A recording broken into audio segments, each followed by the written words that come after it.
The Spark. Assassination in Sarajevo.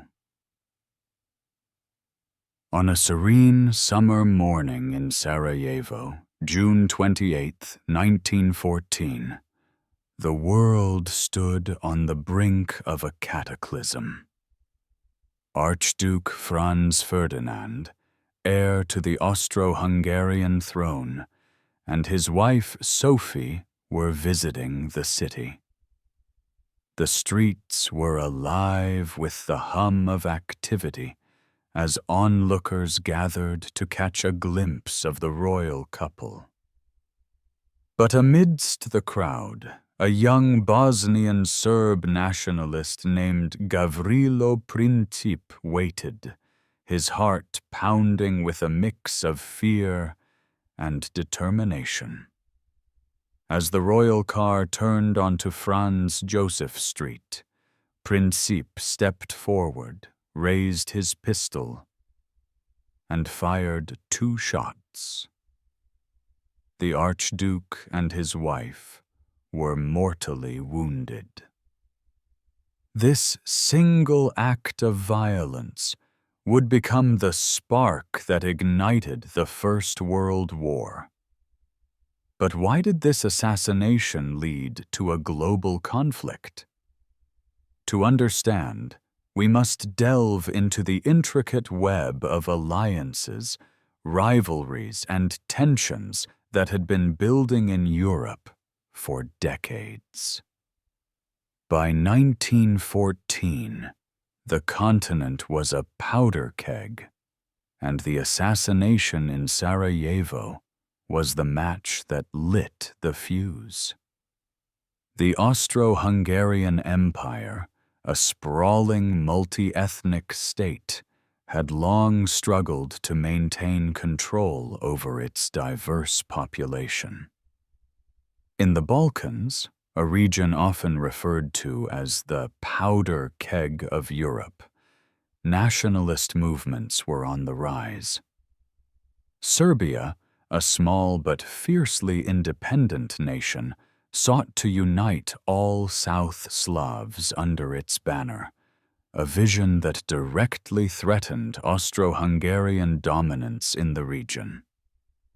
The assassination of Franz Ferdinand was not just an attack on the Austro-Hungarian monarchy. It was a blow to the empire's prestige and authority. Austria-Hungary, emboldened by its alliance with Germany, saw an opportunity to crush Serbian nationalism once and for all. But the empire's leaders knew that any action against Serbia risked drawing in Russia, Serbia's powerful ally. Germany, under Kaiser Wilhelm II, had its own ambitions. Eager to assert its dominance in Europe, Germany assured Austria-Hungary of its full support, even if it meant risking war with Russia and France. This assurance, known as the blank check, gave Austria-Hungary the confidence to take a hardline stance against Serbia. On July 23, 1914, Austria-Hungary issued an ultimatum to Serbia, demanding severe concessions. The demands were intentionally harsh, designed to be unacceptable. Serbia was to allow Austrian officials to participate in the investigation of the assassination, suppress anti-Austrian propaganda, and dismiss officials deemed hostile by Austria. Serbia, aware of the gravity of the situation, sought support from Russia. Serbia's response to the ultimatum was conciliatory, but not fully compliant. Austria-Hungary, unsatisfied, declared war on Serbia on July 28, 1914. This declaration set off a domino effect. Russia, bound by treaty to protect Serbia, began mobilizing its forces. Germany, allied with Austria-Hungary, saw Russia's mobilization as a threat and declared war on Russia on August 1st. France, allied with Russia, was drawn into the conflict, and Germany's invasion of Belgium brought Britain into the war.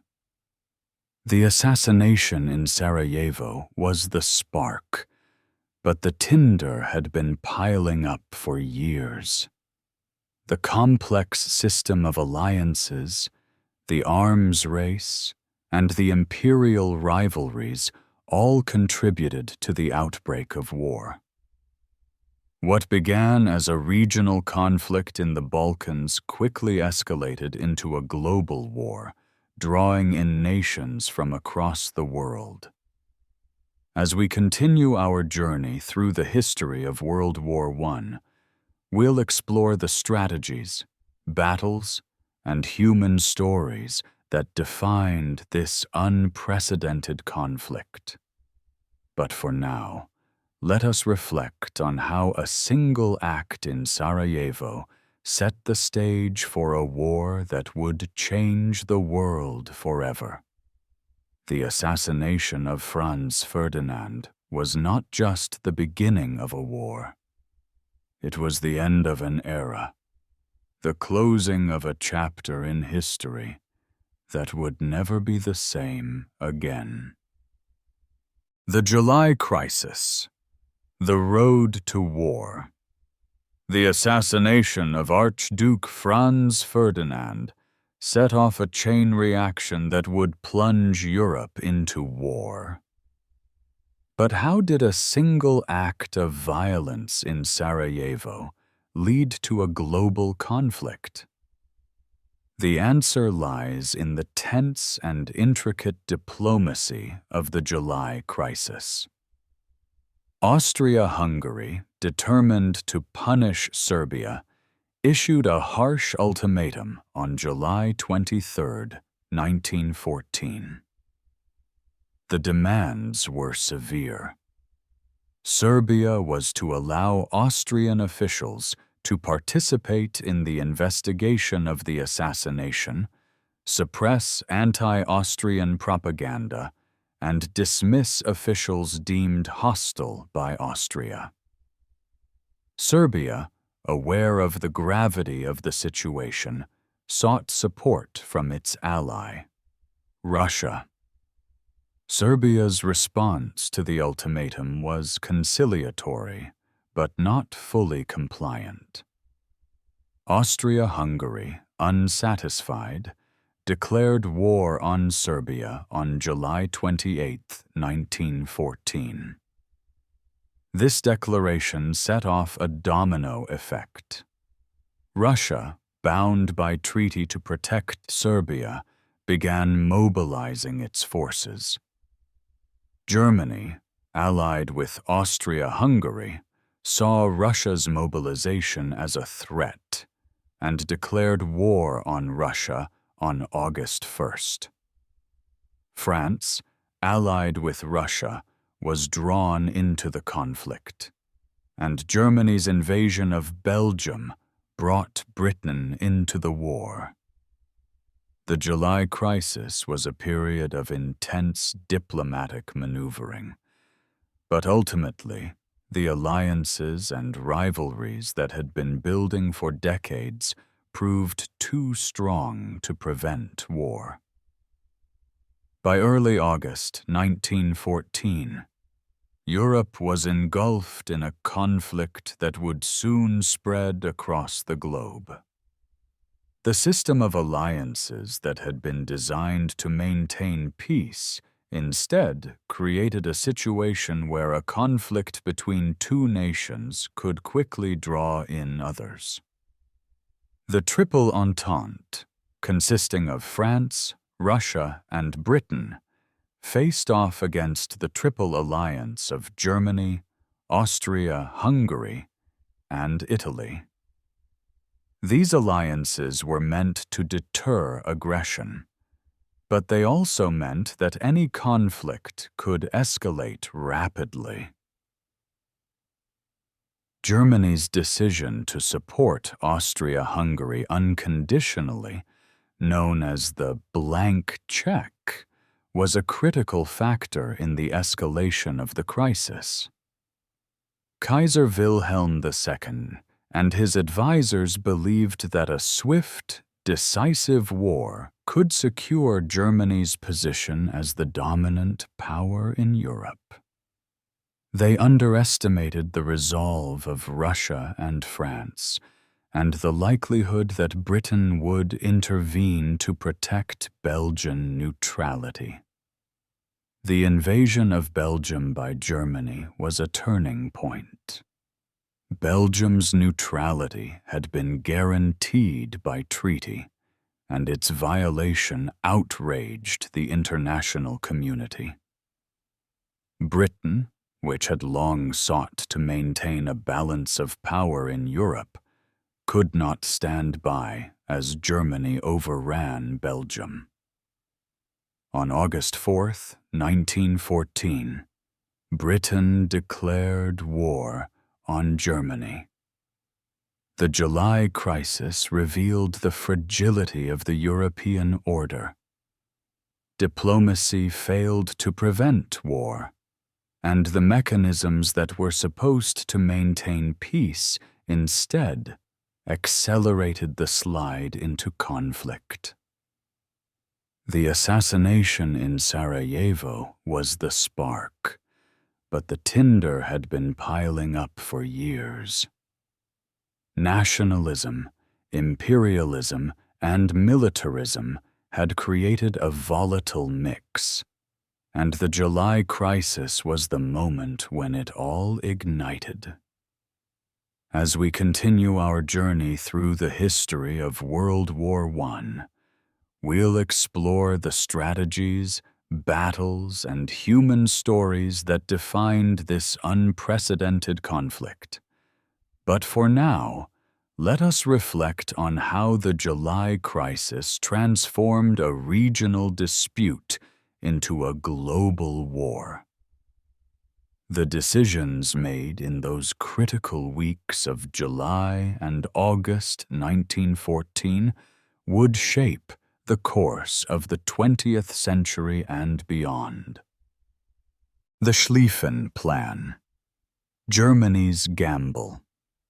With war declared, Germany faced a daunting challenge: how to fight a two-front war against both France and Russia. The solution was the Schlieffen Plan, a bold and ambitious strategy designed to secure a quick victory in the West before turning east to face Russia. But this plan, named after its architect, General Alfred von Schlieffen, would prove to be both a gamble and a source of controversy. The Schlieffen Plan was based on the assumption that Russia, with its vast size and underdeveloped infrastructure, would take weeks or even months to fully mobilize its forces. This delay, Germany believed, would give them enough time to defeat France swiftly before shifting their focus to the Eastern Front. The plan called for a massive invasion of France through Belgium and Luxembourg, bypassing the heavily fortified French-German border. The key to the plan's success was speed. German forces were to sweep through Belgium, outflank the French army, and encircle Paris within 6 weeks. This rapid advance would force France to surrender, allowing Germany to redeploy its troops to the east before Russia could fully mobilize. It was a daring strategy, but it relied on precise timing and flawless execution. However, the Schlieffen plan had significant flaws. First, it underestimated the resistance Germany would face in Belgium. The Belgian army, though small, fought fiercely to defend its neutrality, slowing the German advance. Second, the plan assumed that Britain would not intervene. But the invasion of Belgium brought Britain into the war, adding another powerful adversary to Germany's list of enemies. As German forces pushed through Belgium, they encountered unexpected challenges. The destruction of bridges and railways by retreating Belgian troops delayed the German advance, while the British Expeditionary Force arrived to support the French. The German army also faced logistical difficulties, as supplying hundreds of thousands of troops over long distances proved more complicated than anticipated. By early September, the German advance had stalled just outside Paris. The French, under the leadership of General Joseph Joffre, launched a counteroffensive at the Battle of the Marne. This battle marked the failure of the Schlieffen plan and the beginning of a long, grueling stalemate on the Western Front. The Schlieffen plan's failure had far-reaching consequences. Instead of a quick victory, Germany found itself bogged down in a war of attrition on two fronts. The plan's reliance on speed and precision left little room for error, and the realities of modern warfare, such as the power of defensive positions and the difficulty of coordinating large armies, exposed its weaknesses. The Schlieffen plan also revealed the limitations of military planning in an era of rapid technological and social change. The plan had been developed years before the war, and its assumptions about the behavior of other nations and the nature of warfare were outdated. The rise of nationalism, the industrialization of war, and the complexities of international diplomacy all played a role in undermining the plan's effectiveness. As we continue our journey through the history of World War I, we'll explore how the failure of the Schlieffen plan shaped the course of the war. But for now, let us reflect on the audacity of this strategy and the lessons it offers about the dangers of overconfidence in military planning. The Schlieffen plan was a gamble. And like many gambles, it came with a high cost, one that would be paid in blood and suffering for years to come.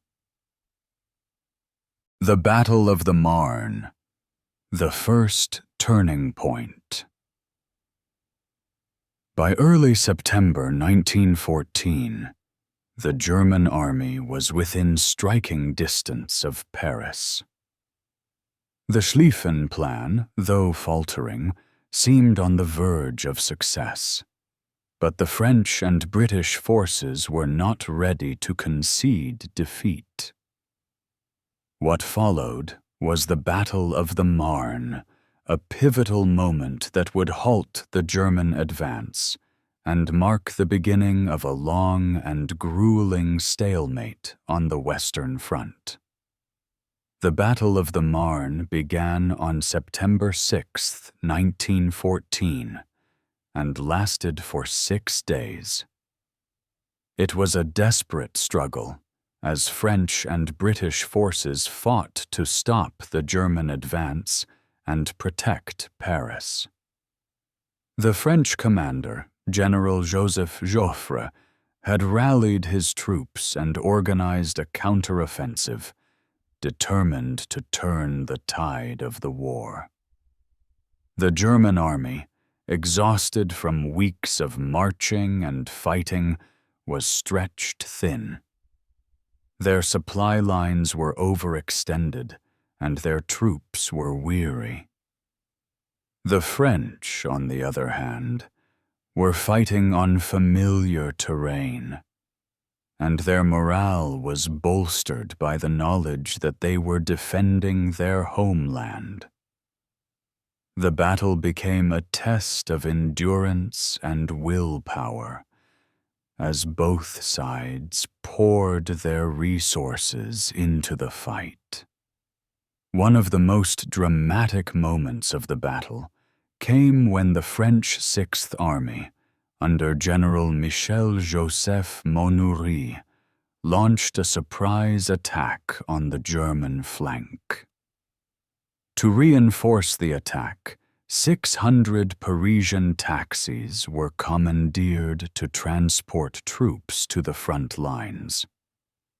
This unusual tactic, though symbolic more than strategic, became a famous symbol of French determination and ingenuity. The German forces, caught off guard by the ferocity of the French counteroffensive, began to retreat. By September 9th, the German High Command ordered a general withdrawal to more defensible positions along the Eisen River. The Battle of the Marne was over, and the German dream of a swift victory in the West had been shattered. The Battle of the Marne was a turning point in the war. It marked the failure of the Schlieffen Plan and the end of mobile warfare on the Western Front. Both sides dug in, creating a network of trenches that stretched from the North Sea to the Swiss border. The war of movement had become a war of attrition, with neither side able to achieve a decisive breakthrough. The battle also had profound psychological effects. For the French and British, it was a moment of triumph and relief. Paris had been saved, and the German advance had been halted. For the Germans, it was a bitter disappointment. The hope of a quick victory had been dashed, and the reality of a long and brutal war began to sink in. The Battle of the Marne revealed the challenges of modern warfare, the sheer scale of the conflict, the complexity of coordinating large armies, and the devastating power of modern weapons made it difficult for either side to achieve a decisive victory. The battle also highlighted the importance of logistics, morale, and leadership in determining the outcome of a campaign. As we continue our journey through the history of World War I, we'll explore how the stalemate on the Western Front shaped the course of the war. But for now, let us reflect on the significance of the Battle of the Marne. It was a moment when the fate of nations hung in the balance, and the courage and determination of ordinary soldiers made all the difference. The Battle of the Marne was not just a military engagement. It was a turning point that would shape the course of the 20th century. The Eastern Front, Russia versus Germany and Austria-Hungary.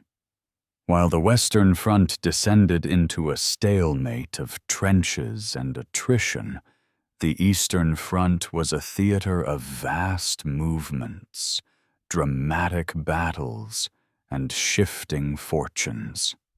Here, the Russian Empire faced off against the combined forces of Germany and Austria-Hungary in a conflict that would stretch across thousands of miles and shape the fate of nations.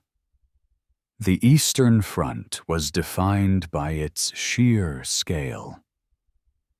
Unlike the densely populated and industrialized West, the East was a land of open plains, dense forests, and harsh winters.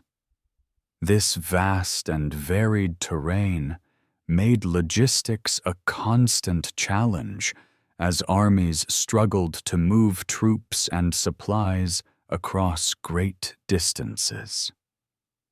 The Eastern Front was also marked by its fluidity, with large-scale offensives and counteroffensives creating a dynamic and unpredictable battlefield. Russia entered the war with one of the largest armies in the world, but it was an army plagued by inefficiency and outdated tactics.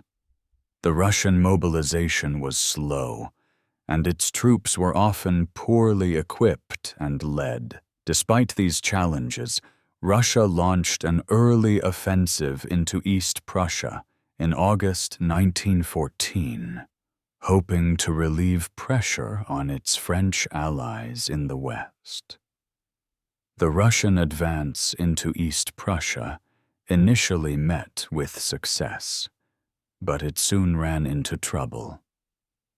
German forces, led by General Paul von Hindenburg and his chief of staff, Erich Ludendorff, decisively defeated the Russians at the Battle of Tannenberg in late August 1914. The battle was a disaster for Russia, with tens of thousands of soldiers killed, wounded, or captured. The Russian Second Army was effectively destroyed, and its commander, General Alexander Samsonov, took his own life in despair. Despite the setback at Tannenberg, Russia continued to press its offensive against Austria-Hungary in Galicia. The Austro-Hungarian army, already strained by the demands of war, struggled to hold the line. By the end of 1914, Russian forces had captured much of Galicia, including the city of Lemberg. These victories boosted Russian morale, but came at a heavy cost in lives and resources. The Eastern Front was also a theater of innovation and adaptation. Both sides experimented with new tactics and technologies to gain an edge. The Germans, for example, made effective use of railways to move troops quickly and efficiently, while the Russians relied on their vast reserves of manpower to sustain their offensives. The harsh conditions of the Eastern Front also forced soldiers to adapt, whether by improvising winter gear or finding ways to survive in the unforgiving terrain. One of the most significant battles on the Eastern Front was the Gorlice-Tarnów Offensive in May 1915. This German-led operation aimed to break the Russian lines and push deep into Russian territory. The offensive was a resounding success, with German and Austro-Hungarian forces advancing hundreds of miles and inflicting heavy casualties on the Russians. The Gorlice-Tarnów Offensive marked the beginning of a long and painful retreat for the Russian army, as it struggled to hold back the Central Powers. The Eastern Front also had profound political and social consequences. The strain of war exacerbated existing tensions within the Russian Empire, leading to widespread discontent and unrest. The heavy losses suffered by the Russian army, combined with food shortages and economic hardship, fueled revolutionary sentiment. By 1917, these pressures would boil over, leading to the collapse of the Russian monarchy and the rise of the Bolsheviks. For Germany and Austria-Hungary, the Eastern Front was both a source of opportunity and a drain on resources. While they achieved significant victories, the demands of fighting a two-front war stretched their armies and economies to the breaking point. The Eastern Front also exposed the weaknesses of the Austro-Hungarian Empire, which struggled to maintain cohesion among its diverse and often disaffected populations. As we continue our journey through the history of World War I, we'll explore how the Eastern Front shaped the course of the war and its aftermath. But for now, let us reflect on the scale and complexity of this vast theater of conflict. The Eastern Front was a place of immense suffering and sacrifice, where the fate of empires was decided in the mud and snow of a distant land. It was a front that tested the limits of human endurance and reshaped the map of Europe forever. The Ottoman Empire enters the fray. As the war raged on in Europe, another major power entered the conflict: the Ottoman Empire.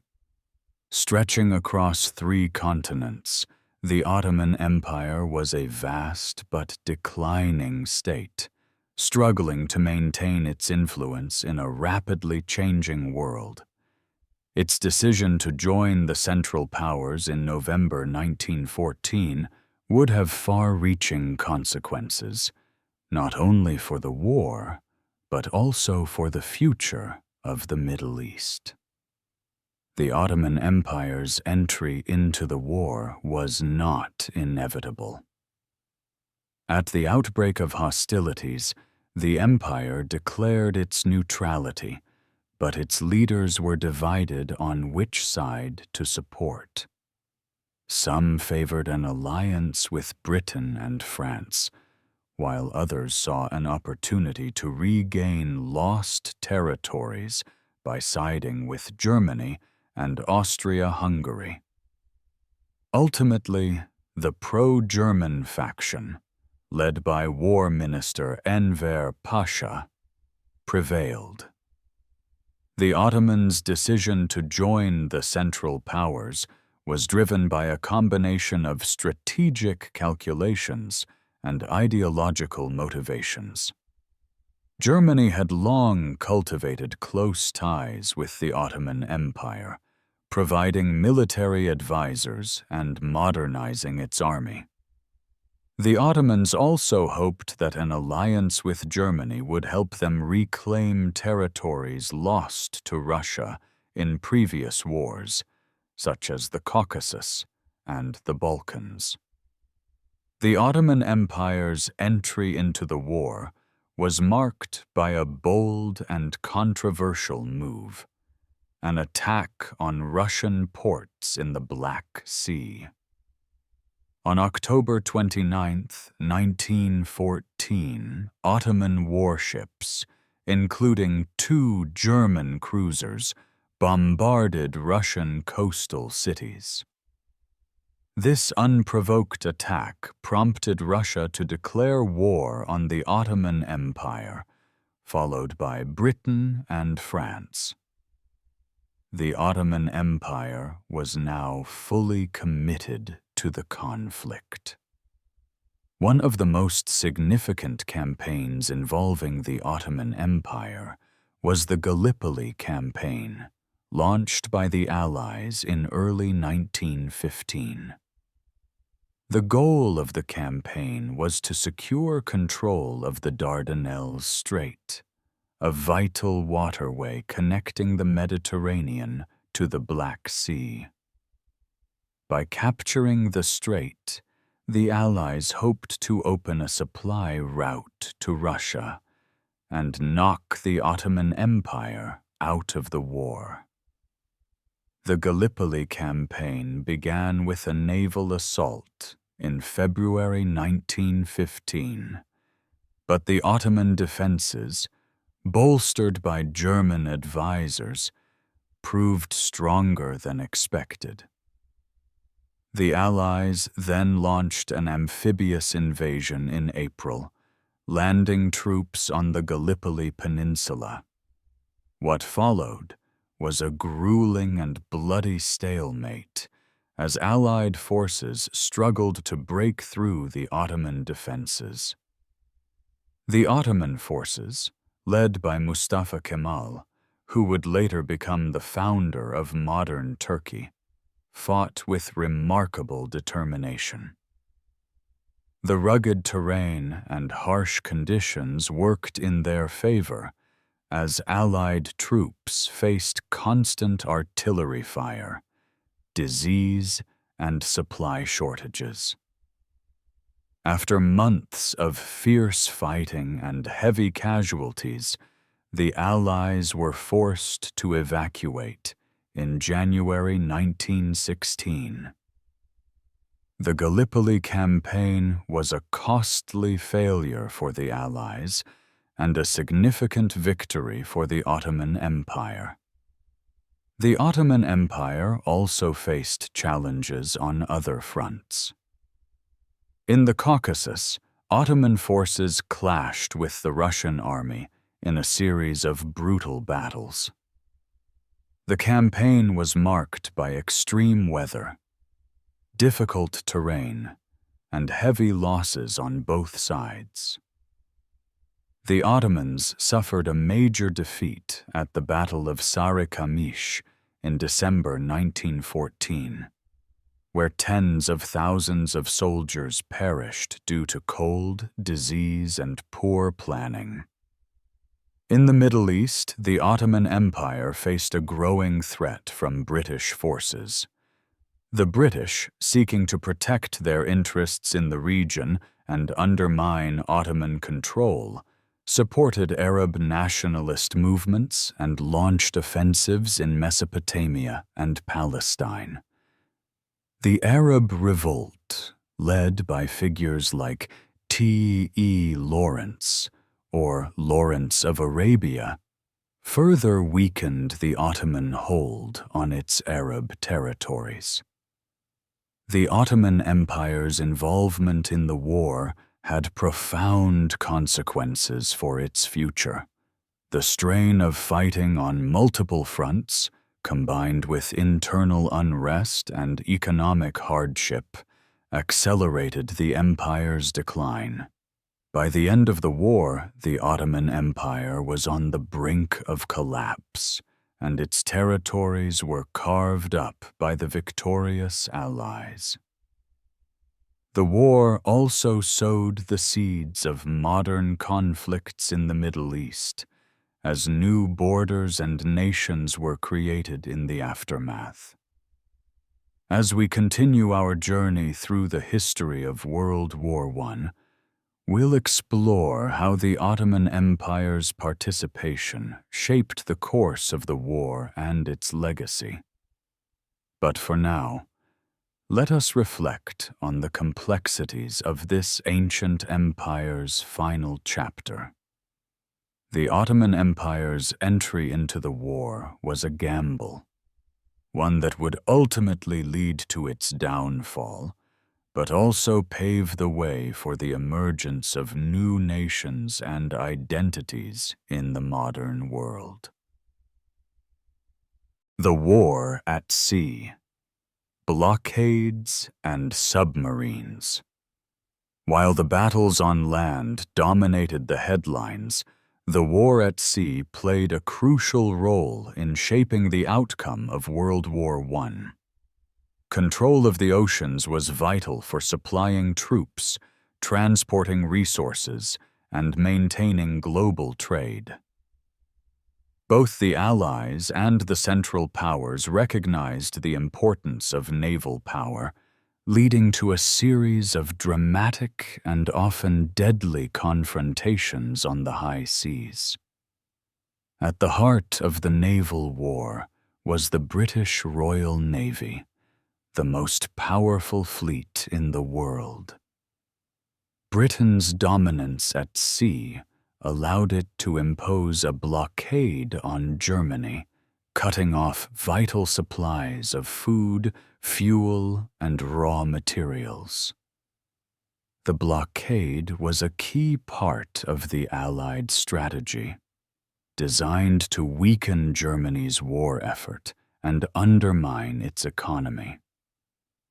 Over time, the blockade would have a devastating impact on the German population, leading to widespread shortages and hardship. Germany, unable to match the size and strength of the British fleet, turned to a new and controversial weapon: the submarine, or U-boat. U-boats were small, fast, and difficult to detect, making them ideal for attacking enemy ships. Germany's use of unrestricted submarine warfare, sinking merchant ships without warning, was a radical departure from traditional naval tactics and sparked international outrage. One of the most infamous incidents of the naval war was the sinking of the British passenger liner RMS Lusitania on May 7, 1915. The Lusitania was torpedoed by a German U-boat off the coast of Ireland, resulting in the deaths of nearly 1,200 people, including 128 Americans. The attack outraged public opinion, particularly in the United States, and brought the world closer to the brink of a wider conflict. The sinking of the Lusitania and other civilian ships led to diplomatic tensions between Germany and the United States. Under pressure, Germany temporarily halted its unrestricted submarine warfare campaign in 1916. However, by early 1917, facing the prospect of a prolonged war and desperate to break the British blockade, Germany resumed its U-boat attacks. This decision would prove to be a turning point in the war. The resumption of unrestricted submarine warfare had immediate and far-reaching consequences. In February 1917, Germany announced that it would sink any ship, regardless of nationality, entering the war zone around Britain. This policy led to the sinking of several American merchant ships, further straining relations between Germany and the United States. On April 6, 1917, the United States declared war on Germany, marking a decisive shift in the balance of power. The entry of the United States into the war brought new resources and energy to the Allied cause. American shipyards began producing warships and merchant vessels at an unprecedented rate, while the U.S. Navy joined the fight against German U-boats. The Allies also developed new tactics and technologies to counter the submarine threat, including convoy systems, depth charges, and improved sonar. These measures gradually reduced the effectiveness of Germany's U-boat campaign. The naval war also saw several major fleet engagements, the most significant of which was the Battle of Jutland in May 1916. This clash between the British Grand Fleet and the German High Seas Fleet was the largest naval battle of the war. Although the battle ended in a tactical draw, it confirmed British dominance at sea and ensured that the German fleet would remain largely confined to port for the rest of the war. The war at sea was not confined to the Atlantic. In the Mediterranean, the Adriatic, and even the Pacific, navies clashed in a series of smaller but no less important engagements. The Ottoman Empire's navy, though outmatched by the Allies, played a role in defending its coasts and disrupting Allied supply line. Meanwhile, the German East Asia Squadron, led by Admiral Maximilian von Spee, conducted a daring but ultimately doomed campaign in the Pacific and South Atlantic. As we continue our journey through the history of World War I, we'll explore how the naval war influenced the course of the conflict and its aftermath. But for now, let us reflect on the importance of the oceans in shaping the fate of nations. The war at sea was a battle of endurance, innovation, and strategy, where the stakes were as high as the waves themselves. It was a front that tested the limits of human ingenuity and left a lasting legacy on the history of naval warfare. The Italian Front, a new theater of war. While the Western and Eastern fronts dominated the early years of World War I, another theater of war emerged in the rugged mountains and valleys of northern Italy. The Italian Front, often overshadowed by the larger conflicts to the north and east, was a brutal and grueling campaign that tested the endurance and resolve of all involved. Italy's entry into the war in May 1915 marked a significant shift in the balance of power. Although Italy had been a member of the Triple Alliance with Germany and Austria-Hungary, it declared neutrality at the outbreak of the war.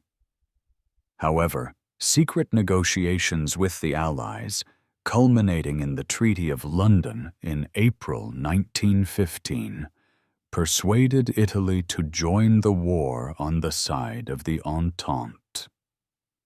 In exchange, Italy was promised territorial gains, including parts of Austria-Hungary. The Italian front was defined by its challenging terrain. The fighting took place in the Alps and along the Isonzo River, where steep mountains, narrow valleys, and harsh weather conditions made movement and supply difficult.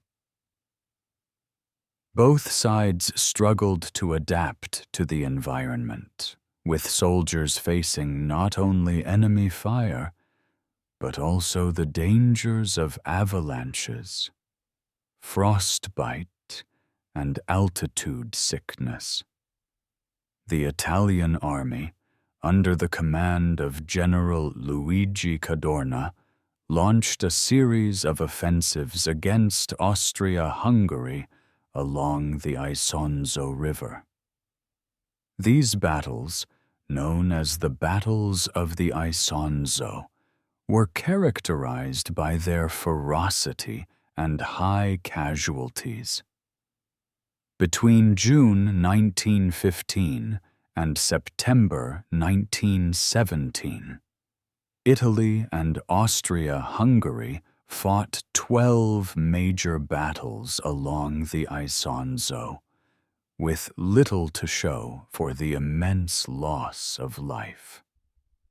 The Italian strategy relied heavily on frontal assaults, often against well-fortified Austrian positions. These attacks were costly and largely ineffective, as the Austrians held the high ground and were able to repel the Italian advances. The battles were marked by heavy artillery barrages, trench warfare, and hand-to-hand combat in the rocky terrain. Despite their determination, the Italians made only limited gains, and the front remained largely static for much of the war. The Austrian army, though outnumbered, was well prepared for the challenges of mountain warfare. They constructed elaborate fortifications, including bunkers, tunnels, and artillery emplacements, which allowed them to defend their positions effectively. The Austrians also received support from their German allies, who provided troops, equipment, and strategic advice. One of the most significant events on the Italian front was the Battle of Caporetto in October 1917. This battle, also known as the 12th Battle of the Isonzo, was a devastating defeat for Italy. German and Austrian forces, using innovative infiltration tactics and overwhelming artillery fire, broke through the Italian lines and advanced deep into Italian territory. The Italian army was forced into a chaotic retreat, losing thousands of men and vast amounts of equipment. The defeat at Caporetto was a turning point for Italy. It led to the dismissal of General Cadorna and the appointment of General Armando Diaz as the new commander. Diaz reorganized the Italian army, improving morale and strengthening defenses. With the support of Allied reinforcements, Italy was able to stabilize the front and prepare for future offensives. The Italian front also had significant political and social consequences. The heavy losses and prolonged fighting strained Italian society, leading to widespread discontent and unrest. The war exposed the weaknesses of the Italian state and military, fueling calls for reform and contributing to the rise of political extremism in the post-war period. As we continue our journey through the history of World War I, we'll explore how the Italian front shaped the course of the war and its aftermath. But for now, let us reflect on the courage and resilience of the soldiers who fought in this unforgiving theater of war. The Italian front was a place of immense hardship and sacrifice, where the mountains bore witness to some of the most brutal and relentless fighting of the conflict. It was a front that tested the limits of human endurance and left a lasting mark on the history of Italy and Europe. The Battle of Verdun, the longest and bloodiest. Among the many battles of World War I, few are as infamous as the Battle of Verdun. Fought between February and December 1916. This grueling and protracted conflict became a symbol of the war's senseless brutality and the human cost of modern warfare. Verdun was not just a battle. It was a test of endurance, willpower, and national pride for both France and Germany. The Battle of Verdun began with a German offensive aimed at breaking the French army and forcing a decisive victory. The German Chief of Staff, Erich von Falkenhayn, believed that by attacking the historic fortress city of Verdun, he could draw the French into a battle of attrition. His goal was to bleed France white by inflicting massive casualties and undermining French morale. On February 21, 1916, the German assault began with a massive artillery bombardment. Over 1 million shells were fired in the opening hours, turning the landscape into a desolate wasteland. The German infantry advanced behind a creeping barrage, a tactic designed to suppress enemy defenses and allow troops to capture ground quickly. Initially, the Germans made significant gains, capturing key positions and pushing the French back. However, the French were determined to hold Verdun at all costs. The city held deep symbolic importance for France, and its loss would have been a devastating blow to national morale. General Philippe Pétain, appointed to command the French forces at Verdun, organized a tenacious defense. He emphasized the importance of rotating troops to prevent exhaustion and ensured a steady flow of supplies and reinforcements along the Voie Sacrée, or Sacred Road, the only route into Verdun. The battle quickly descended into a brutal stalemate. Both sides poured men and resources into the fight, with little regard for the staggering loss of life. The terrain around Verdun, already scarred by shelling, became a nightmarish landscape of craters, mud, and shattered trees. Soldiers on both sides endured unimaginable hardships, from constant artillery fire to the psychological toll of living in such conditions. One of the most iconic moments of the battle came at Fort Douaumont, a key stronghold that fell to the Germans early in the offensive. The French launched repeated attempts to recapture the fort, culminating in a successful assault in October 1916.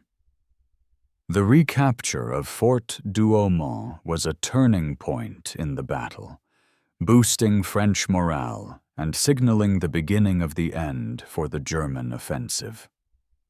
By the time the battle ended in December 1916, both sides had suffered enormous casualties. Estimates vary, but it is believed that over 700,000 men were killed, wounded, or missing. The French had successfully defended Verdun, but at a tremendous cost. The battle became a symbol of French resilience and sacrifice, encapsulated in the phrase, "They shall not pass," attributed to General Pétain. For Germany, the Battle of Verdun was a costly failure. Despite initial successes, the German army was unable to achieve its objectives, and the heavy losses weakened its ability to fight on other fronts. The battle also exposed the limitations of Falkenhayn's strategy of attrition, as the French proved willing to endure immense suffering to defend their homeland. The Battle of Verdun had a profound impact on the course of the war and the collective memory of those who fought in it.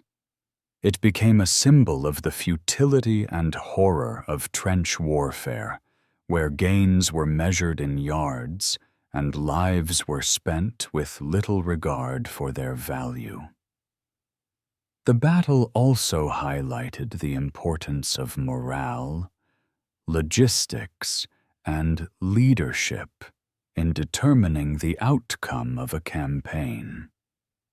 As we continue our journey through the history of World War I, we'll explore how the Battle of Verdun shaped the course of the war and its aftermath.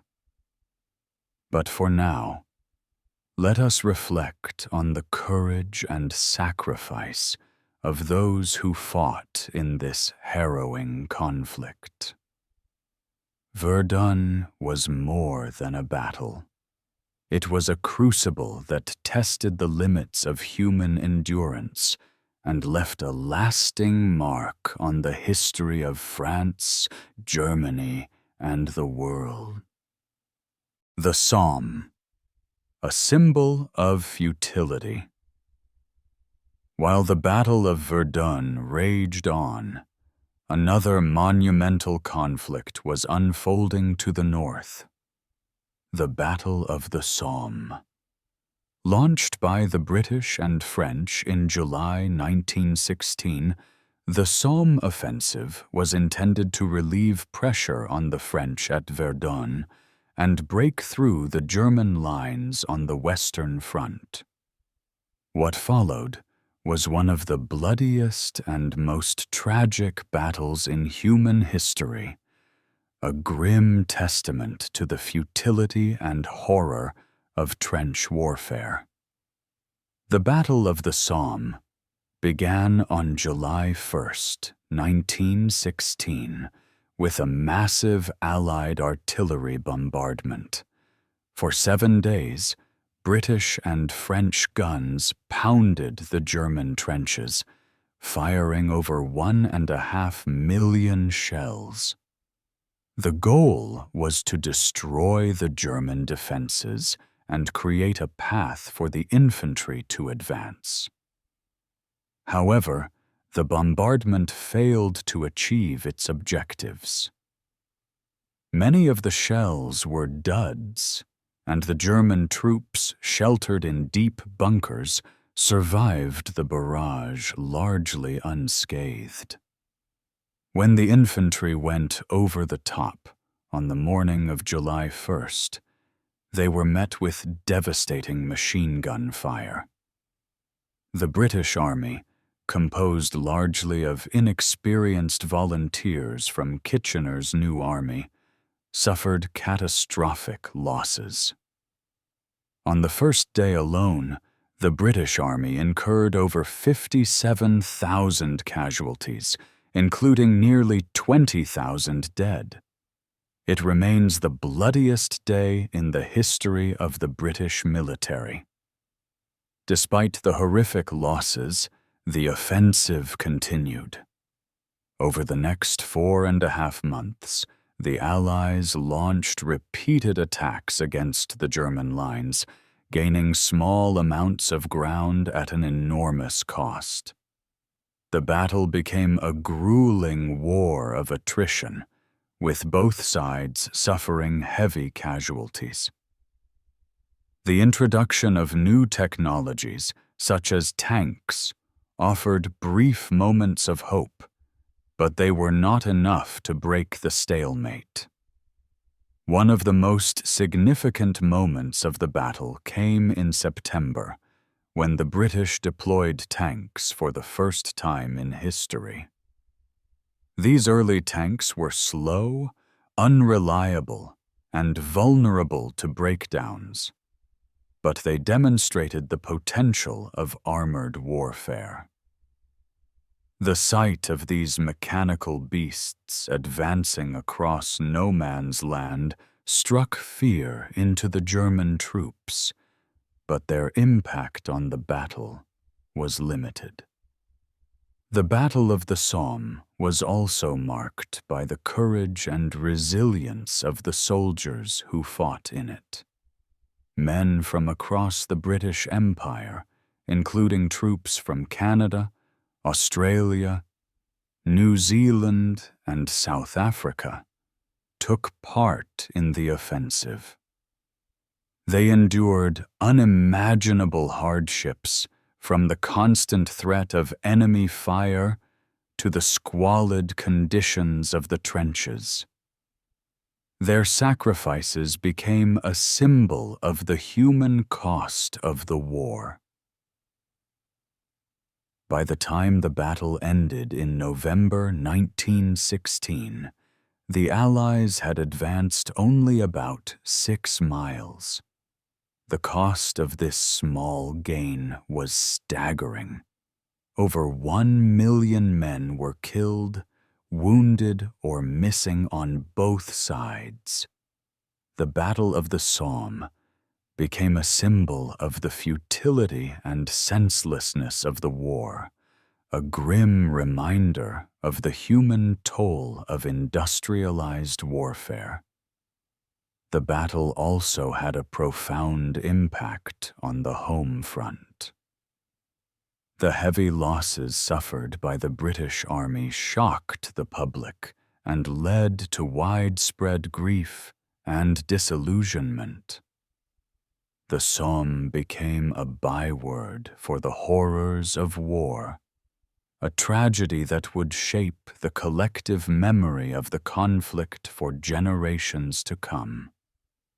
For Germany, the Battle of the Somme was a costly but ultimately successful defensive effort. The German army had held its ground, inflicting heavy casualties on the Allies and demonstrating its resilience. However, the battle also weakened the German army, which struggled to replace its losses and maintain its strength on the Western Front. As we continue our journey through the history of World War I, we'll explore how the Battle of the Somme shaped the course of the war and its aftermath. But for now, let us reflect on the courage and sacrifice of those who fought in this harrowing conflict. The Somme was more than a battle. It was a tragedy that tested the limits of human endurance and left a lasting mark on the history of the world. The Russian Revolution. The war's impact on the home front. While the battles on the front lines of World War I were devastating, the war also had profound effects on the home fronts of the nations involved. Nowhere was this more evident than in Russia, where the strain of war led to social upheaval, political collapse, and ultimately, revolution. The Russian Revolution of 1917 was a turning point not only for Russia, but for the entire world, reshaping the course of history. Russia entered the war in August 1914 with high hopes and a sense of national unity. The Russian army, though large, was poorly equipped and led, and the country's industrial base was insufficient to support a prolonged conflict. Despite these challenges, Russia initially made gains against Austria-Hungary in Galicia, boosting morale and reinforcing the belief in a swift victory. However, the realities of war soon took their toll. The Russian army suffered heavy losses in battles such as Tannenberg and the Masurian Lakes, and the strain of fighting on multiple fronts stretched its resources to the breaking point. By 1916, the Russian war effort was in crisis. Soldiers were poorly supplied, often lacking basic necessities like food, ammunition, and winter clothing. Desertions became increasingly common, and morale plummeted. The war also had a devastating impact on the Russian home front. The economy, already fragile, was further strained by the demands of the war effort. Inflation soared, and shortages of food and fuel became widespread. The government's inability to address these issues led to growing discontent among the population. Strikes and protests became more frequent, and calls for political reform grew louder. The situation reached a boiling point in February 1917, when a series of strikes and demonstrations in Petrograd, the Russian capital, escalated into a full-scale revolution. Workers, soldiers, and ordinary citizens took to the streets, demanding an end to the war and the abdication of Tsar Nicholas II. Faced with widespread unrest and the loss of support from the military, Nicholas II abdicated on March 15, 1917, ending over 300 years of Romanov rule. The fall of the monarchy led to the establishment of a provisional government, led by liberal politicians who sought to continue the war effort while implementing political reforms. However, the provisional government faced significant challenges. It struggled to maintain control over the country, as rival political factions, including the Bolsheviks, gained influence. The war continued to drain resources and morale, and the government's inability to address the demands of the people further eroded its legitimacy. In October 1917, the Bolsheviks, led by Vladimir Lenin, seized power in a second revolution. The Bolsheviks promised peace, land, and bread, appealing to the war-weary population and those who had suffered under the old regime. One of their first acts was to negotiate an end to the war with Germany, leading to the Treaty of Brest-Litovsk in March 1918. The Russian Revolution had far-reaching consequences. It marked the end of Russia's involvement in World War I and the beginning of a new era of communist rule. The revolution also inspired socialist movements around the world, while simultaneously provoking fear and opposition from capitalist nations.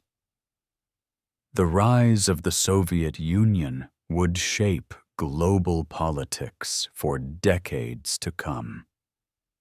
As we continue our journey through the history of World War I, we'll explore how the Russian Revolution influenced the course of the war and its aftermath. But for now, let us reflect on the profound impact of the war on Russia and its people. The Russian Revolution was a moment of upheaval and transformation, a testament to the power of ordinary people to shape their own destiny in the face of immense challenges. The United States enters the war. For much of World War I, the United States remained neutral, watching from afar as the conflict engulfed Europe. However, by 1917, a combination of factors pushed the U.S. to abandon its isolationist stance and join the Allies. The entry of the United States into the war marked a turning point, bringing fresh resources, manpower, and morale to the Allied cause and ultimately tipping the balance in their favor. The United States' path to war was shaped by a series of events that gradually eroded its neutrality. One of the most significant was Germany's use of unrestricted submarine warfare. In February 1917, Germany announced that it would sink any ship, regardless of nationality, entering the war zone around Britain. This policy led to the sinking of several American merchant ships, resulting in the loss of American lives and escalating tensions between the two nations. Another critical factor was the Zimmermann telegram, a secret communication from Germany to Mexico that was intercepted and decoded by British intelligence. In the telegram, Germany proposed an alliance with Mexico, offering to help Mexico reclaim territories lost to the United States in exchange for joining the war against the U.S. When the contents of the telegram were revealed to the American public in March 1917, it caused outrage and further swayed public opinion in favor of war. President Woodrow Wilson, who had campaigned for re-election in 1916 on the slogan, "He kept us out of war," faced increasing pressure to act. On April 2, 1917, Wilson addressed Congress, calling for a declaration of war against Germany. He framed the decision as a moral imperative, stating that the world must be made safe for democracy. 4 days later, on April 6th, Congress approved the declaration, and the United States officially entered the war. The United States was not immediately ready for large-scale military involvement. Its army was small compared to the European powers, and it lacked the infrastructure and equipment needed for modern warfare. However, the U.S. quickly mobilized its resources, launching a massive recruitment and training effort. The Selective Service Act, passed in May 1917, authorized the draft, and millions of men were enlisted to serve in the American Expeditionary Forces. American industry also shifted to support the war effort. Factories produced weapons, ammunition, and supplies at an unprecedented rate, while shipyards built warships and transport vessels. The United States became the arsenal of democracy, supplying the Allies with the tools they needed to continue the fight. The first American troops arrived in France in June 1917, under the command of General John J. Pershing. Although they were initially inexperienced, the American soldiers, known as doughboys, quickly proved their worth. They brought a sense of optimism and energy to the war-weary Allies, boosting morale and reinforcing the belief that victory was possible. the United States played a crucial role in several key battles, including the Second Battle of the Marne in July 1918 and the Meuse-Argonne Offensive, which began in September 1918.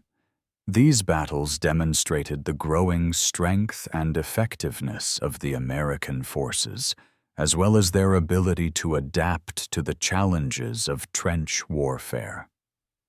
The entry of the United States into the war also had significant political and economic implications.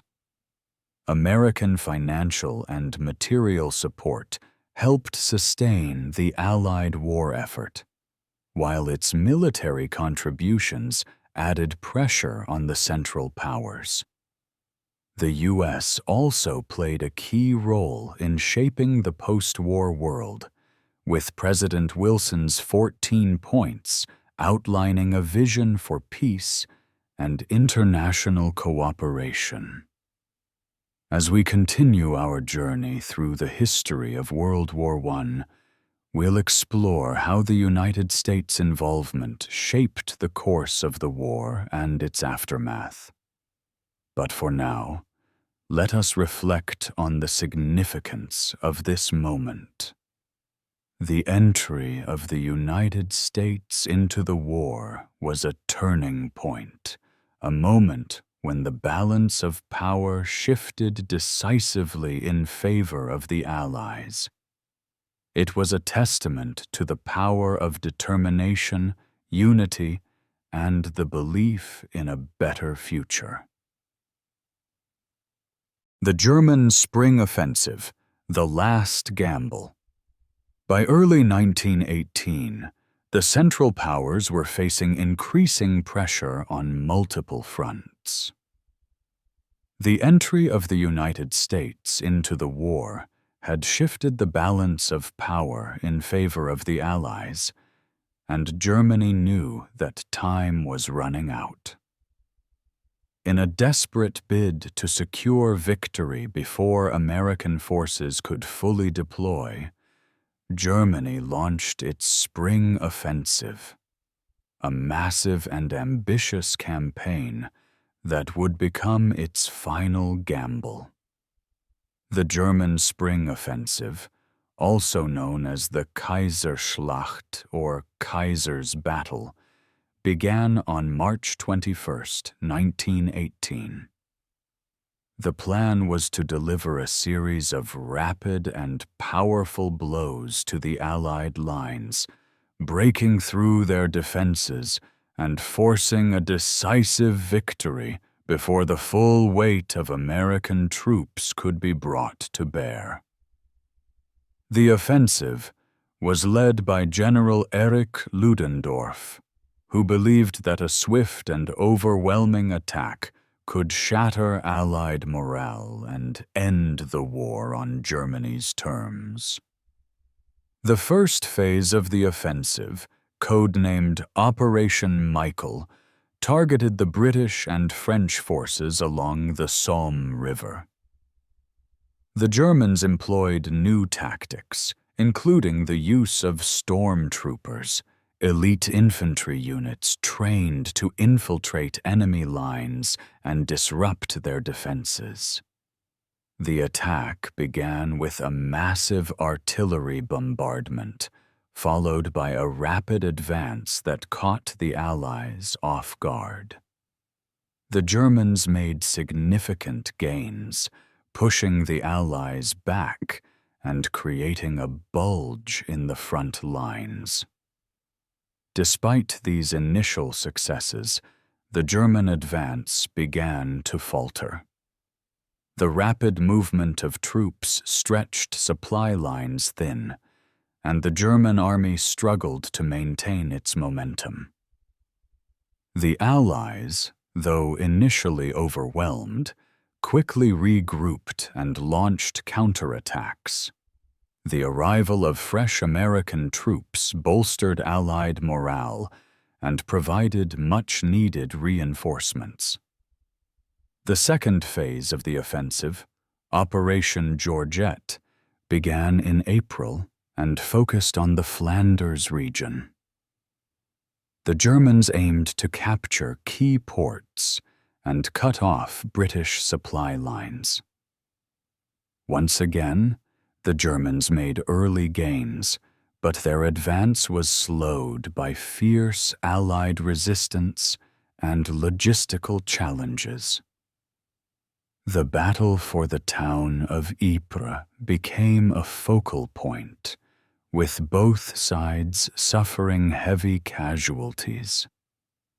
The third and final phase of the offensive, Operation Blücher-York, targeted the French forces along the Aisne River.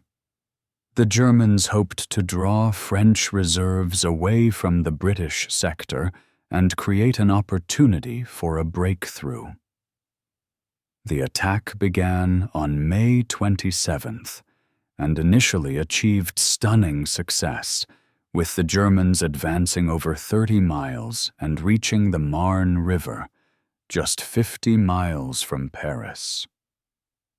However, the offensive once again ran out of steam as the Germans faced supply shortages and mounting casualties. By June 1918, the German Spring Offensive had come to an end. While the Germans had made significant territorial gains, they had failed to achieve their ultimate goal of breaking the Allied lines and forcing a decisive victory. The offensive had exhausted Germany's resources and manpower, leaving its army weakened and demoralized. The Allies, on the other hand, had weathered the storm and were preparing to launch their own counteroffensive. The German Spring Offensive was a bold and ambitious plan, but it ultimately proved to be a costly failure. The heavy losses suffered by the German army weakened its ability to defend against future Allied attacks, and the failure of the offensive marked the beginning of the end for Germany's war effort. The offensive also highlighted the challenges of modern warfare, where even the most well-planned and executed campaigns could be undone by logistical difficulties and the resilience of the enemy. As we continue our journey through the history of World War I, we'll explore how the failure of the German Spring Offensive shaped the course of the war and its aftermath. But for now, let us reflect on the significance of this moment. The German Spring Offensive was a desperate gamble, a final attempt to turn the tide of the war. It was a moment of hope and despair, of triumph and tragedy, and a reminder of the high stakes and heavy costs of war. The 100 Days Offensive. The Allies strike back. Following the failure of the German Spring Offensive in 1918, the Allies seized the initiative and launched a series of coordinated counterattacks known as the 100 Days Offensive. This relentless campaign, which began in August and continued until the armistice in November, marked the final phase of World War I and ultimately led to the collapse of the Central Powers. The 100 Days Offensive was a multinational effort involving British, French, American, and other Allied forces. It was characterized by a series of rapid and decisive attacks that pushed the German army back across the Western Front. The offensive demonstrated the Allies' growing strength and coordination, as well as their ability to adapt to the challenges of modern warfare. The offensive began with the Battle of Amiens on August 8, 1918. This battle, often referred to as the Black Day of the German Army, saw the British and French forces launch a surprise attack using tanks, aircraft, and infantry. The Allies achieved a stunning breakthrough, advancing over 7 miles on the first day and capturing thousands of German prisoners. The success at Amiens marked a turning point in the war, as it shattered German morale and demonstrated the effectiveness of combined arms tactics. Following the victory at Amiens, the Allies launched a series of offensives along the Western Front. The British and French forces pushed the Germans back in the Somme and Arras sectors, while the Americans played a key role in the Meuse-Argonne Offensive, which began in late September. This massive operation, involving over 1 million American troops, aimed to cut off German supply lines and capture the strategic railway hub at Sedan. The Meuse-Argonne Offensive was one of the largest and bloodiest battles in American history. The rugged terrain and well-fortified German positions made progress slow and costly, but the Americans persevered. By early November, they had achieved their objectives, breaking through the German lines and advancing deep into enemy territory. The success of the Meuse-Argonne Offensive was a testament to the determination and resilience of the American forces. Meanwhile, the British and French continued to press their advantage. The Battle of Cambrai in October saw the British Army use tanks and infantry to break through the German defenses, while the French advanced in the Champagne region. The Allies' coordinated attacks kept the German army on the defensive, forcing it to retreat and abandon key positions. The 100 Days Offensive also saw the collapse of Germany's allies. Bulgaria signed an armistice in late September, followed by the Ottoman Empire in October and Austria-Hungary in early November. These surrenders left Germany isolated and vulnerable, with no hope of continuing the war. By early November, the German army was in full retreat, and the German government sought an armistice. On November 11, 1918, the armistice was signed, bringing an end to the fighting.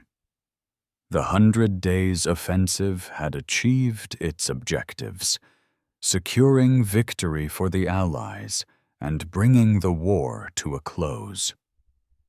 The 100 Days Offensive was a remarkable achievement, demonstrating the Allies' ability to coordinate and execute large-scale operations.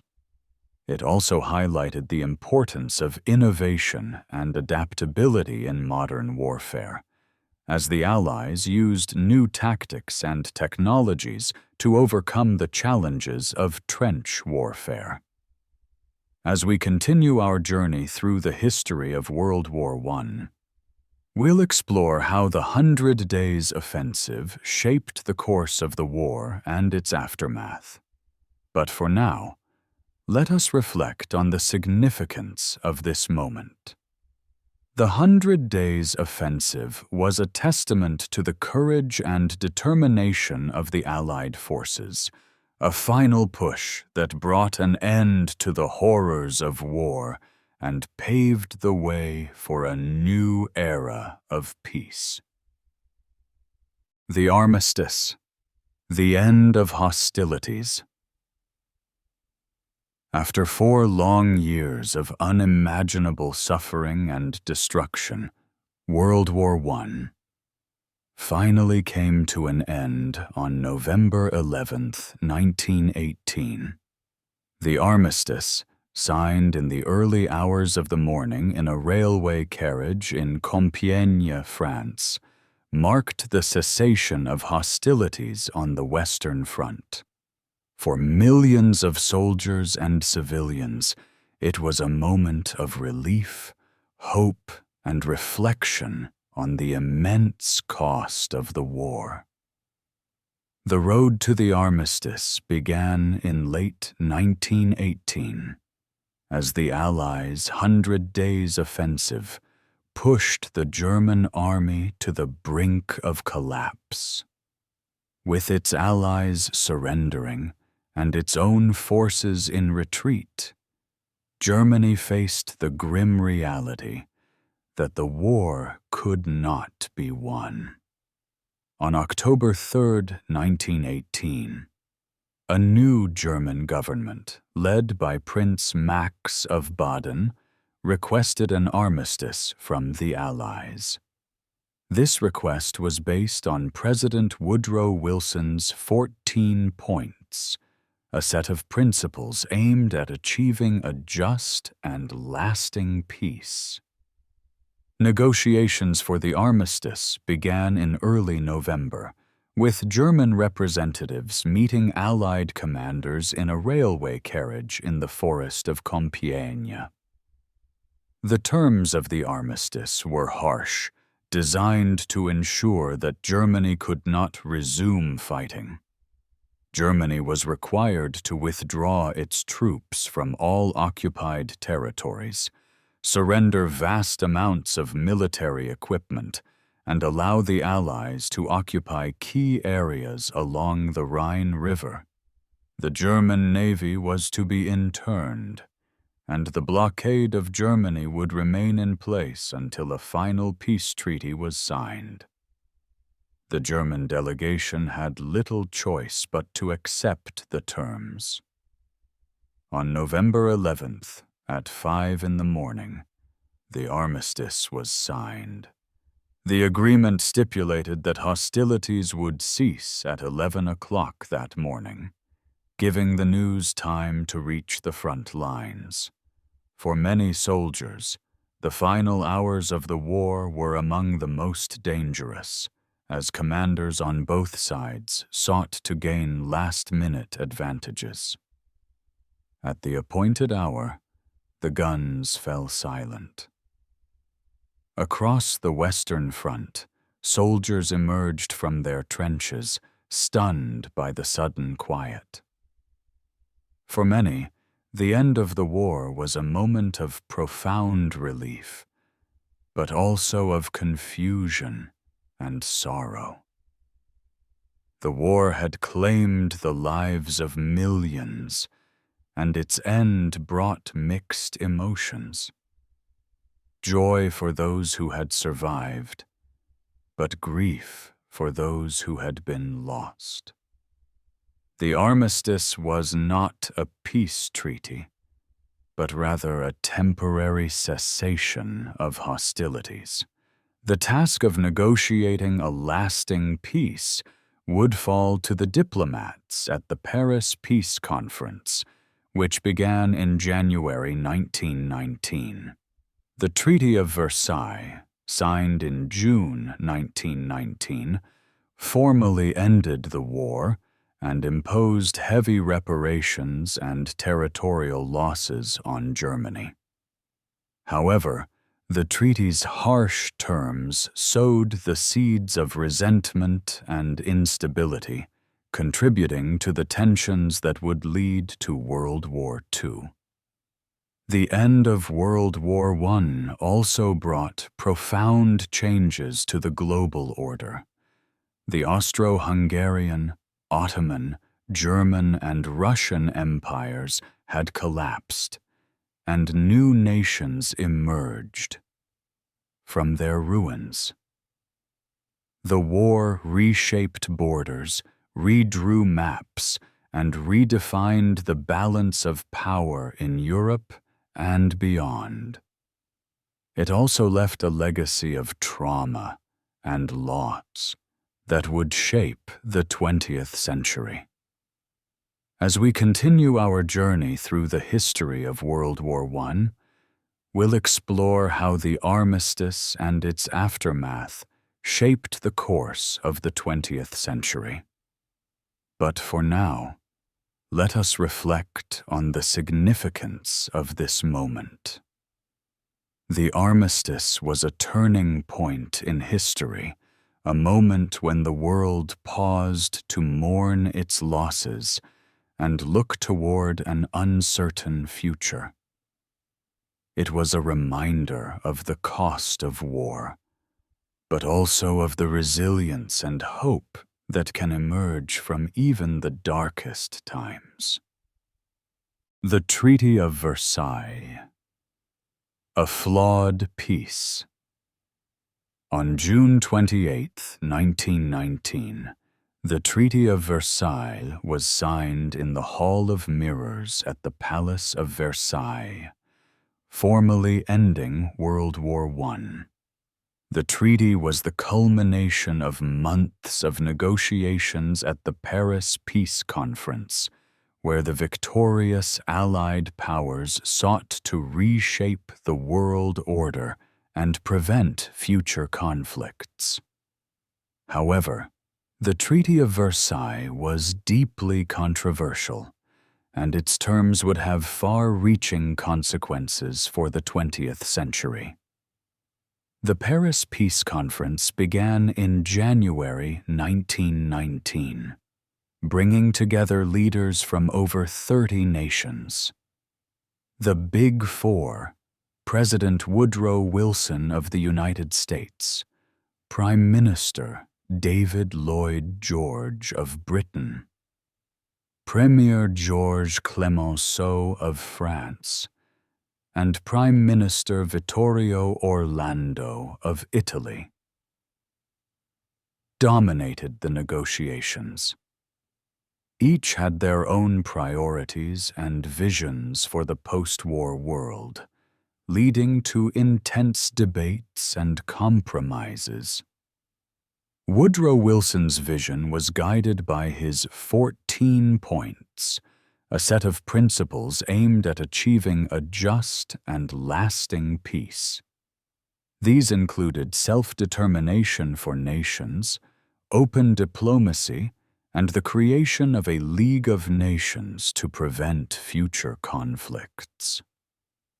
However, Wilson's idealism often clashed with the more pragmatic and punitive goals of his allies, particularly France. France, having borne the brunt of the war on the Western Front, sought to ensure that Germany would never again pose a threat. Clemenceau pushed for harsh reparations and territorial losses to weaken Germany economically and militarily.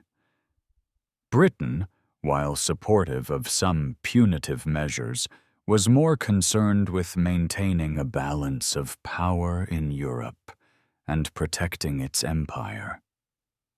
Italy, meanwhile, sought territorial gains in the Adriatic and beyond, though its demands were often sidelined. The Treaty of Versailles imposed severe terms on Germany. Article 231, the War Guilt Clause, placed full responsibility for the war on Germany and its allies. This clause was deeply resented by the German people, who saw it as a national humiliation. Germany was also required to pay reparations. Initially set at 132 billion gold marks, a staggering sum that would burden its economy for decades. Territorially, Germany lost significant portions of its land. Alsace-Lorraine was returned to France, while the Saar Basin was placed under League of Nations control. The Rhineland was demilitarized, and Germany's overseas colonies were divided among the Allies. In the east, new nations such as Poland and Czechoslovakia were created, often at Germany's expense. These territorial changes left millions of ethnic Germans living outside Germany's borders, fueling resentment and instability. The treaty also imposed strict limitations on Germany's military. The army was reduced to 100,000 men, and the Navy and Air Force were severely restricted. The production of weapons and fortifications was tightly controlled, and conscription was banned. These measures were intended to prevent Germany from rebuilding its military power, but they also deepened the sense of injustice felt by many Germans. The Treaty of Versailles also established the League of Nations, an international organization aimed at maintaining peace and resolving disputes through diplomacy.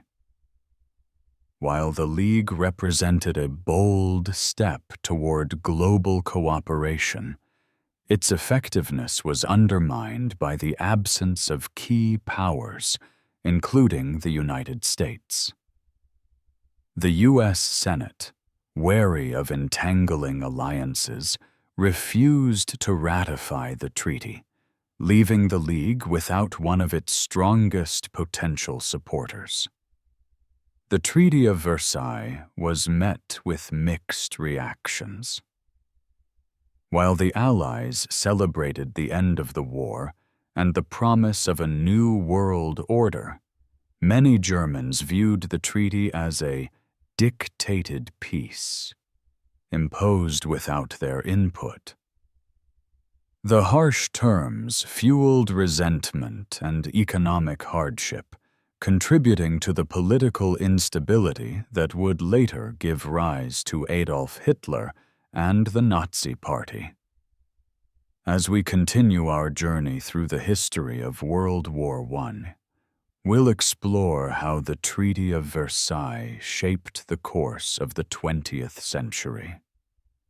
But for now, let us reflect on the significance of this moment. The Treaty of Versailles was an attempt to build a lasting peace, but its flaws and contradictions sowed the seeds of future conflict. It was a reminder of the challenges of diplomacy and the complexities of creating a just and stable world order. The League of Nations, a hopeful beginning.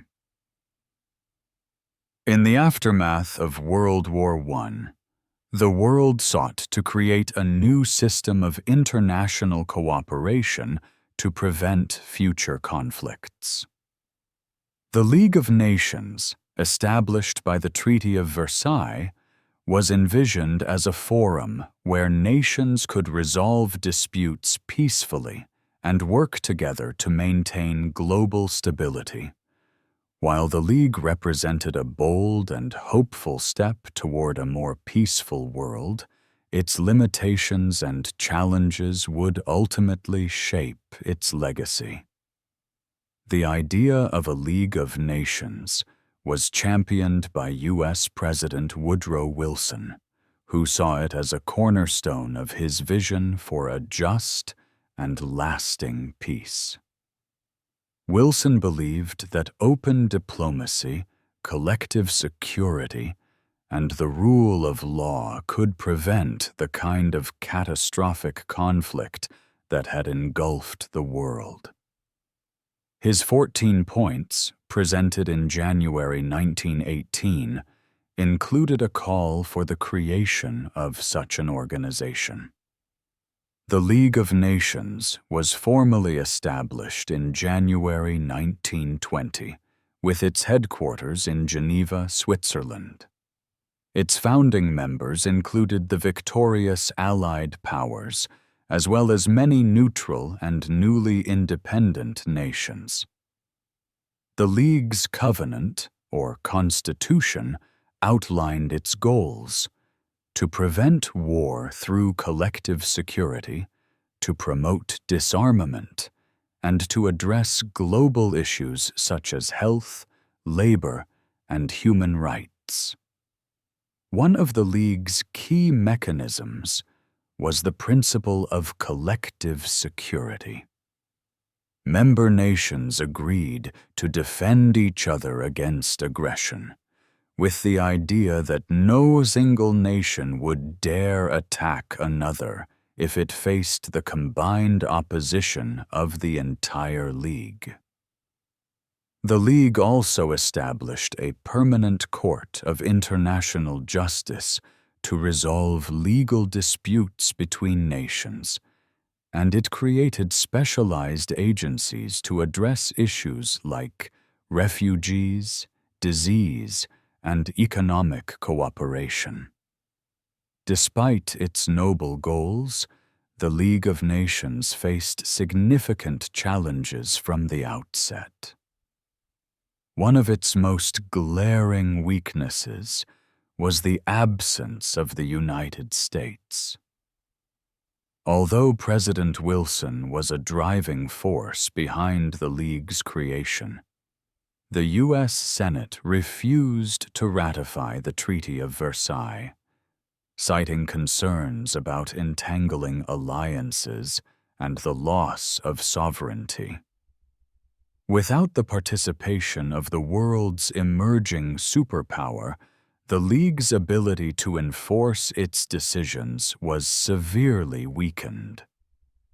Another challenge was the reluctance of major powers to fully commit to the League's principles. Britain and France, while founding members, often prioritized their own national interests over collective action.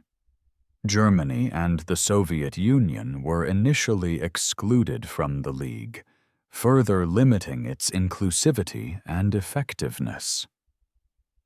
When these nations eventually joined, their participation was often marked by skepticism and self-interest. The League's inability to prevent aggression in the 1930s highlighted its limitations. In 1931, Japan invaded Manchuria, a region of China, in defiance of the League's principles. Despite condemnation and a report criticizing Japan's actions, the League was powerless to stop the invasion.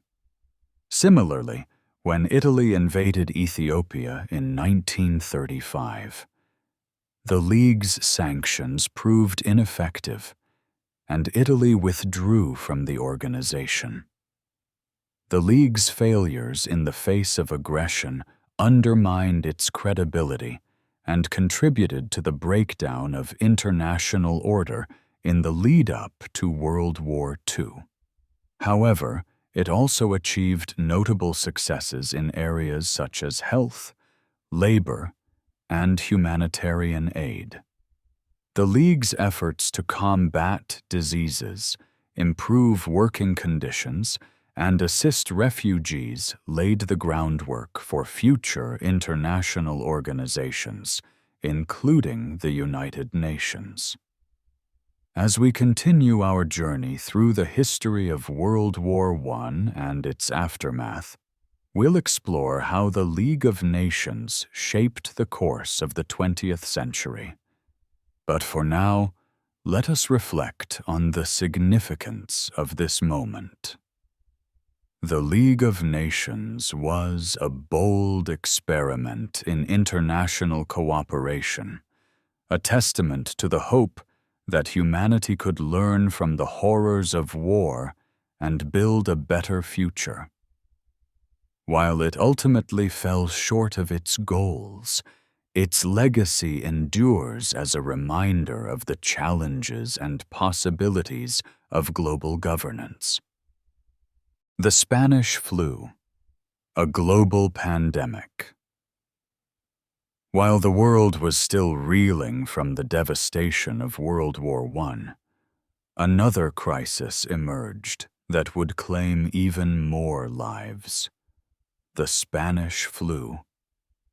This deadly influenza pandemic, which swept across the globe between 1918 and 1920, infected an estimated 500 million people, about 1/3 of the world's population at the time, and killed between 20 and 50 million. It was one of the deadliest pandemics in human history, and its impact was felt in every corner of the globe. The origins of the Spanish flu remain uncertain, but it is believed to have first emerged in early 1918, possibly in the United States or Europe. The name Spanish flu is a misnomer, as Spain was not the source of the outbreak. However, Spain, as a neutral country during the war, reported on the pandemic more openly than other nations, leading to the mistaken association. The pandemic occurred in 3 waves. The first wave, in the spring of 1918, was relatively mild, causing typical flu symptoms and few deaths. However, the second wave, which began in the fall of 1918, was far more deadly. This wave coincided with the final months of World War I, as soldiers and civilians moved across continents, spreading the virus rapidly. The third wave, in early 1919, was less severe, but still deadly, lingering in some areas until 1920. The Spanish flu was particularly devastating because it disproportionately affected young, healthy adults. Unlike most influenza strains, which are most dangerous to the very young and the elderly, the Spanish flu struck down people in the prime of their lives. This was likely due to a phenomenon called a cytokine storm, where the immune system overreacts to the virus, causing severe inflammation and organ failure. The pandemic overwhelmed healthcare systems around the world. Hospitals were filled to capacity, and medical staff were stretched thin. In many places, public gatherings were banned, schools and businesses were closed, and masks became a common sight. Despite these measures, the virus spread rapidly, fueled by the movement of troops and the close quarters of wartime conditions. The Spanish flu had a profound impact on societies already strained by war. In Europe, where the war had left economies in ruins and populations exhausted, the pandemic added another layer of suffering. In the United States, the flu disrupted daily life and claimed more lives than the war itself. In colonial territories and developing nations, where healthcare infrastructure was limited, the death toll was particularly high. The pandemic also had significant social and cultural effects. It exposed inequalities in healthcare and highlighted the importance of public health measures. In some places, The flu led to increased cooperation and solidarity as communities came together to care for the sick.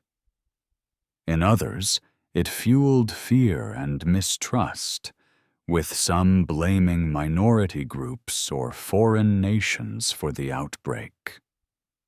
The Spanish flu eventually subsided as the virus mutated into a less deadly form and populations developed immunity. However, its legacy endured. The pandemic spurred advances in public health, including the establishment of disease surveillance systems and the development of vaccines. It also left a lasting mark on the collective memory of those who lived through it, shaping attitudes toward health and disease for generations. As we continue our journey through the history of World War I and its aftermath, we'll explore how the Spanish flu shaped the course of the 20th century.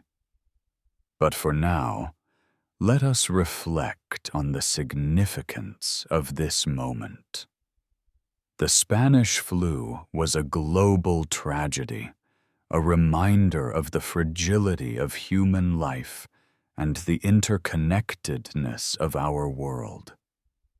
It was a crisis that tested the resilience of societies and individuals, leaving lessons that remain relevant to this day. Economic and social consequences of World War I. World War I was not only a military conflict, but also a transformative event that reshaped economies, societies, and cultures around the world. The war's economic and social consequences were profound, leaving lasting scars on nations and individuals, while also paving the way for significant changes in the post-war era. The economic cost of the war was staggering. Nations spent billions of dollars on weapons, supplies, and infrastructure, plunging themselves into debt. The total cost of the war is estimated to have exceeded $186 billion, a sum that would be trillions in today's currency. To finance the war, governments borrowed heavily, printed money, and raised taxes, leading to inflation and economic instability. The war also disrupted global trade and industry. Factories that had once produced consumer goods were converted to manufacture weapons and military equipment. Agricultural production declined as farmers were drafted into the army or their lands were turned into battlefields. The blockade of Germany by the Allies and the subsequent food shortages led to widespread hunger and suffering, a phenomenon known as the Turnip Winter of 1916 to 1917. In the aftermath of the war, many nations faced economic crises. Germany, burdened by reparations and the loss of industrial regions, experienced hyperinflation in the early 1920s, rendering its currency nearly worthless. Britain and France, though victorious, were left with massive debts and weakened economies. The United States, which had emerged as a creditor nation, faced its own challenges as it transitioned from a wartime to a peacetime economy. The social consequences of the war were equally profound. The loss of life was unprecedented, with an estimated 9 million soldiers and 7 million civilians killed. Millions more were wounded, many of them permanently disabled. The war left behind a generation of widows, orphans, and grieving families, creating a sense of collective trauma that would shape post-war societies. The war also brought significant changes to gender roles and social norms. With millions of men at the front, women stepped into roles traditionally reserved for men, working in factories, offices, and farms. This shift challenged traditional notions of gender and paved the way for the women's suffrage movement. In many countries, including Britain and the United States, women gained the right to vote in the years following the war. The war also had a profound impact on art, literature, and culture. The horrors of trench warfare and the disillusionment with traditional values gave rise to new artistic movements such as Dadaism and Surrealism, which sought to express the absurdity and chaos of the modern world. Writers like Erich Maria Remarque, Wilfred Owen, and Siegfried Sassoon captured the brutality and futility of war in their works, leaving a lasting legacy of anti-war literature. The war also accelerated social and political change. In Russia, the strain of war contributed to the revolutions of 1917, leading to the rise of the Soviet Union. In Europe, the collapse of empires and the redrawing of borders created new nations and reshaped the political landscape. The war also fueled nationalist and independence movements in colonies around the world as people sought to break free from imperial rule. As we continue our journey through the history of World War I and its aftermath, we'll explore how the war's economic and social consequences shaped the course of the 20th century. But for now, let us reflect on the significance of this moment. World War I was a turning point in history, a conflict that reshaped economies, societies, and cultures in ways that are still felt today. It was a reminder of the cost of war and the resilience of humanity in the face of unimaginable challenges. Legacy of World War I. The war to end all wars. World War I was often called the war to end all wars, a conflict so devastating that it was believed to make future wars unthinkable. Yet, as history would show, this hope was tragically misplaced. The legacy of World War I is complex, marked by both profound changes and unresolved tensions that would shape the course of the 20th century and beyond. The war left an indelible mark on the global order. The collapse of empires, the Austro-Hungarian, Ottoman, German, and Russian, created a power vacuum and redrew the map of Europe and the Middle East. New nations emerged, such as Poland, Czechoslovakia, and Yugoslavia, while others, like Iraq and Syria, were carved out of the Ottoman Empire under League of Nations mandates.